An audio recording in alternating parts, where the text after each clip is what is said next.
Justin, and today it's time to get some much needed outdoor work done. We haven't had rain for a few days. I think the soil's dry enough that I can get out there and work it finally without getting all soupy and muddy. So we're going to do that. I've been tuning up this thing a little bit. It's had a fuel leak, and I believe that I've gotten that fixed now. I'm not feeling any leaking around the carb bowl anymore. So I got an incredibly good deal on this. This is a Troy-built Super Bronco with counter-rotating tines. It is a rear tine tiller. If you're not familiar with how tillers are, there's two general configurations. You've got front tine, which means the tines are up here and you're kind of pushing and lifting. And then there's the rear tine tillers like this one, which actually have a driven axle as well as the tines. Now, not all rear tine tillers counter-rotate. Some of them rotate the same direction as the tires. This particular one does not. So while the tires are pulling the machine forward, the tines are actually digging from the bottom and bringing dirt up and around. I think I kind of prefer it that way. It gives it a little more grip. It might not go as quickly as the other configuration, but I think this gives me a better chance to till deep without too many passes. So that's kind of the way that is. Brand new, these things are, you know, somewhere in the range of $800 to $1,200, but I got lucky and I paid less than $3 for this. So I'm real happy with it. It's done an incredibly good job so far, and yeah, I don't regret the purchase one bit. It's going to help me for years to come, as long as we take care of regular oil changes, conditioning the fuel for the winter time, such as that. Fortunately, the last owner took care of it quite well also. So the only thing I really need to do before we get started on the tilling is I need to put the cotter pins and the axle things back in there. So let me do that real quick. I had to get some replacements, so hopefully the ones I bought will work okay. Because basically the axle's locked in gear at all times. If you want to be able to freewheel it, you've got to take these pins out.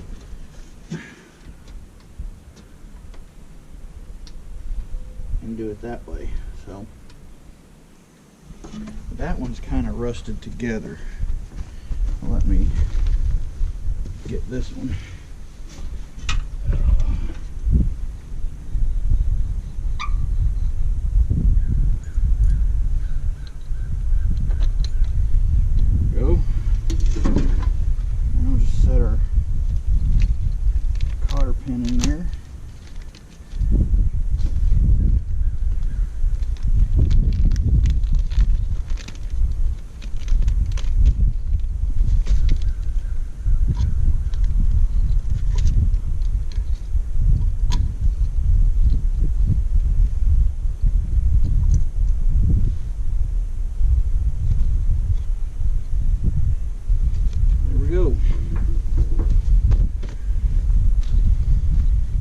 If that other axle does decide to come free, I've got the other pin for it, but so far beating on it with a hammer hadn't really helped, so we'll do it from there. Let me wheel this over here and we'll get started on this tilling. First thing I need to do is go ahead and mark out the two places that I don't want to till because there's already stuff planted in there, and I'm just going to use some step ends and some tobacco twine for that.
Alright, so I'm going to work on tilling along the fence and above this row right here for the moment. And kind of what I'm going to do, since this ground right here hasn't been tilled much in the past, I'm going to do a shallow till, and I'm going to try and break up as much of this grass and weed as I can. And if there's a lot of it, I'm going to rake that away, and then I'm going to go back in for a deeper till. So if you got a lot of cover on top, or some of that nasty Bermuda grass like we've got, that's generally a good idea of how to go about it. So it won't be too much work. This thing makes things go pretty quick. So I'll just go ahead and get to it, and I'll let you guys watch from this angle right here.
Alright, so the big advantage of a rear tine tiller is what took me about half an hour to do right here, maybe not even half an hour, more like 20 or 25 minutes, would have taken me hours to do with the front tine. Just, they're nowhere near as good, and I don't know, I mean, this one fights me a little bit, especially when I'm digging deep, because it doesn't till right in the center of the axle. So I've got to kind of do double passes, and those wheels want to kind of slip into that rut that it just cut on the previous pass, which is why it's important to till in stages. You don't want to go as deep down as you can on the first one, so then you're just going to be fighting yourself. So it may take a little bit longer, but in the end of it, it's much easier. So I'm thinking beets are going to come up here, but beets are going to be harvested in like a month and a half, so I'm going to have probably space to put something else right here, and then I'm going to have cucumbers of some variety, or maybe green beans or peas of some sort on the fence here. The fence all the way around is going to have stuff growing on it. I'm not going to waste one little bit of space. I've got to do some cleaning up to get everything ready, but that shouldn't take too terribly long. What I'm probably going to go ahead and do right now is gather up all these buckets and everything and get rid of that cardboard along the fence there and start cleaning up a bit. That way I can get that fence tilled down as well. I'm not sure how far I'm going to get into the tilling today, but I'll try to get the garden a little more organized at the very least. I'm dumping all that bucket dirt right here because it's really, really good compost, and I'm reusing it. It's growing stuff really well this year, so we'll get on to that. I'm not going to bring you along with that, but I'll show you what it looks like when I'm finished. Alright, so I moved all the buckets and brought them back over here next to my dump pile, and I was going to try to till the cardboard into the ground to let it decompose faster, but it just wanted to get wound up inside the tines, so I pulled that up. I'll probably shred it and throw it onto the compost pile later. And I went ahead and did a light layer of tilling down along the fence and up here to meet this right here. It's not too deep right now, and I'm definitely going to have to amend it with some compost and maybe some peat moss, because it's almost like clay kind of mud down there from where all the runoff goes down, and it's still a little wet. So I'll take care of that later today or maybe tomorrow.